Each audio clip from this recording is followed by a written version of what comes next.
What would be your happy place if you came back after you died?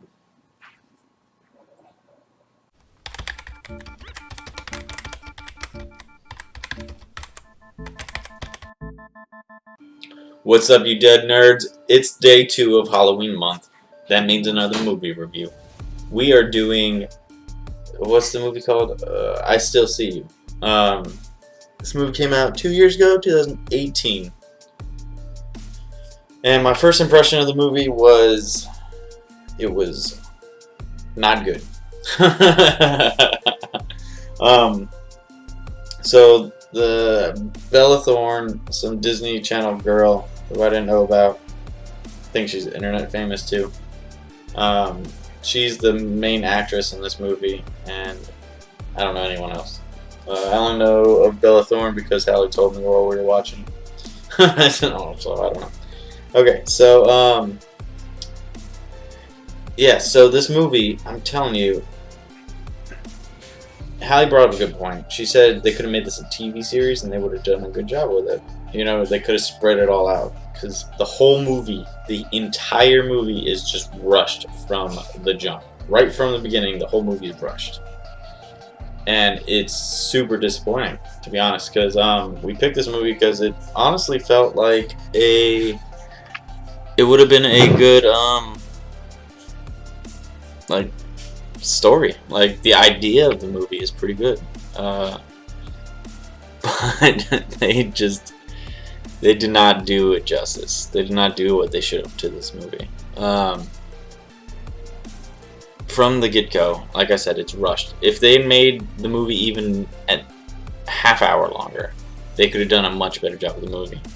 They rush, the opening, like, oh, why is everything happening? What is going on? They rushed the middle where they're trying to learn about everything that's going on, and they rushed the ending where you're trying to wrap up everything.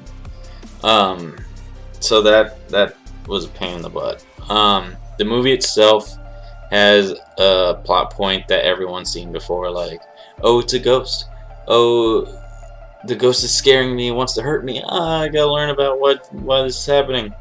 Turns out the ghost is my friend, he's trying to save me, and this guy who I thought was my friend is a bad guy. It's super played out, super cliche. That's not what made it interesting, though. What made it interesting was the idea behind it all, right? So, some power plant blows up, some laboratory blows up, and it like kills all the people within a blast radius. But it's like a weird EMP kind of death where it only kills the living beings, and not like, it doesn't like destroy cars, it doesn't destroy buildings, it just kills people, all within this one radius. And for some reason, the way this EMP bomb worked, it's not an EMP, I keep saying EMP, but it's not. They die. Everyone who died from it gets caught in this like loop, but not of their death, of like their most happiest moment. So they're like at their house drinking coffee, or doing a daily thing that they did every day, walking, doing a power walk, or doing yard work, or something to that effect. That they're all caught in this loop of stuff that is familiar to them. And that was an interesting idea. Everyone can see them, not just like one special person.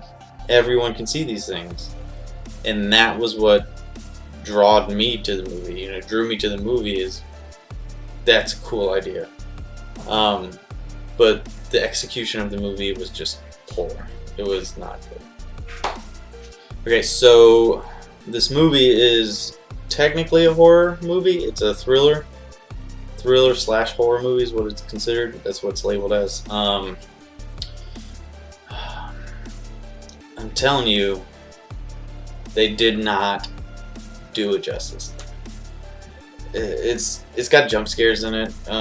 It got Hallie a couple times, some jump scares there. Honestly, if you watch horror movies, all the jump scares are going to be super obvious to you.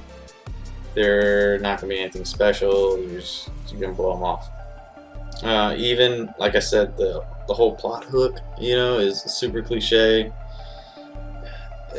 The only thing different about the bad guy, who was a good guy but turned bad guy, he was trying to do it to save his daughter, but that's still kind of cliche. He's trying to kill one person to make the soul go into her body or something. Uh, they could have expanded so much more and made this such a good movie, and I'm just so disappointed. Okay, so what was wrong with the movie? That's what I've been saying this whole time. Everything is wrong with the movie except the idea. The idea of the movie is wonderful. They could have done such a better job, and it's so frustrating because just watching it, you're like, oh, this could be interesting. Oh, this can be interesting. But they let it down. The writing let it down. The everything. I think this was based off of some novel or a book or something, and I feel like if it was, I bet the book is better. To be honest with you, the lines in the movie are terrible. They unbelievably rushed. It's so rushed. It's stupid how rushed this movie is. You don't get a clear relationship with anyone in this movie, and it's so disappointing. Alright, so favorite character and favorite scene. I'm gonna have to go with Bella Thorne here. She's the main actress. She's the lead in the movie. Everyone else did worse than her. She did the best acting in the whole movie. The movie is centered around her. I gotta say my favorite scene of the movie, if I had to pick one, would have to be she falls out of the tub at one point. She's showering.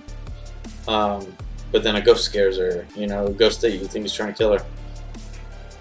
It scares her, and she falls out of the tub, and that was funny. That was a good scene. Apart from that, I don't know. I will say this movie is rated PG-13, but for some reason it hypersexualizes Bella Thorne.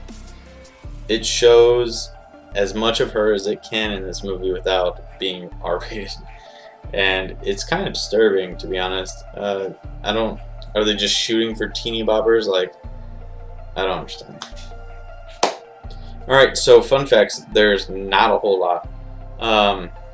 This movie is based off a novel by Daniel Waters. A thousand ways you make me smile or make me happy or something. Here, let me double check that.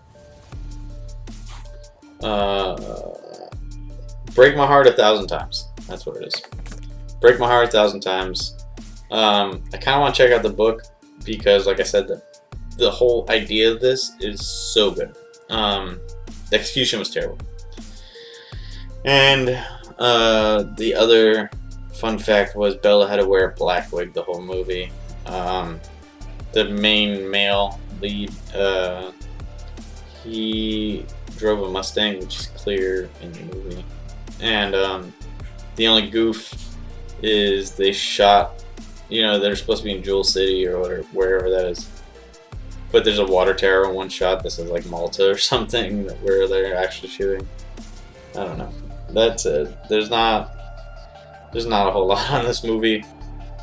There's nothing. I'm sorry, you guys. Okay. Ugh. This was a rough one, you guys. Day 2 was rough. I'm not gonna lie. Day 2 was a tough one. So I have to rate this movie. I'm only gonna rate it 1 spook.